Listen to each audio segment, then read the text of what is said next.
Welcome to the Puqpress Q2 setup video. In this video I'm going to show you how to get a correct setup for your lower clamp so you can get the best out of your Puqpress. So now we're going to proceed to set up our Q2. We've got our coffee handles or portafilters next to us on the bench ready to go, and also our T-bar. This is the tool we're going to be using for the setup.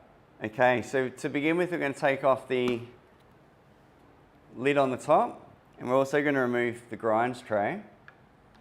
And I'm going to turn the Puqpress to the side. As you can see, your switch is on the back and the receptacle for your power plug. And you've also got your digital display here. This is where your pressure adjustment is for your tamp head, and also the set or the clean button. We don't need these yet, but we'll be using those later on. The thing that sets itself apart on the Q2 from the other Q models is the easy adjustment wheel on the bottom of the Puqpress. This is what we're going to use to move our lower clamp up and down.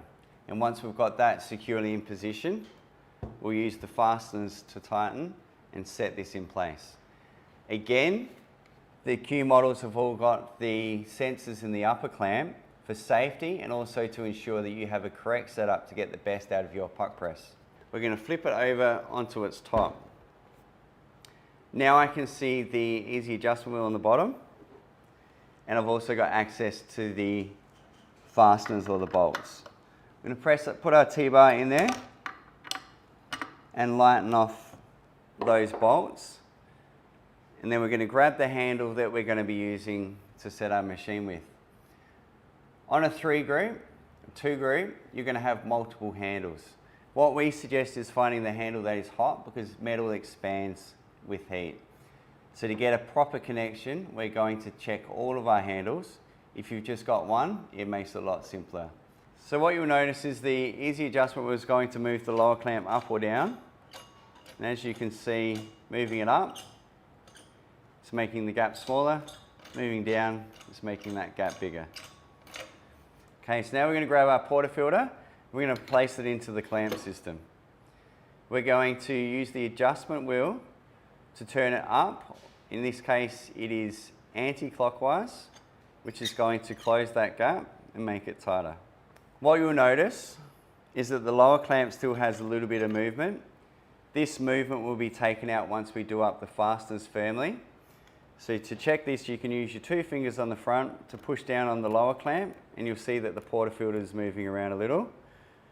Or we could simply place our thumb on the back of the lower clamp near the fasteners, and at this point we can nip together the fasteners just to get a firm connection, but we're not going to go too tight.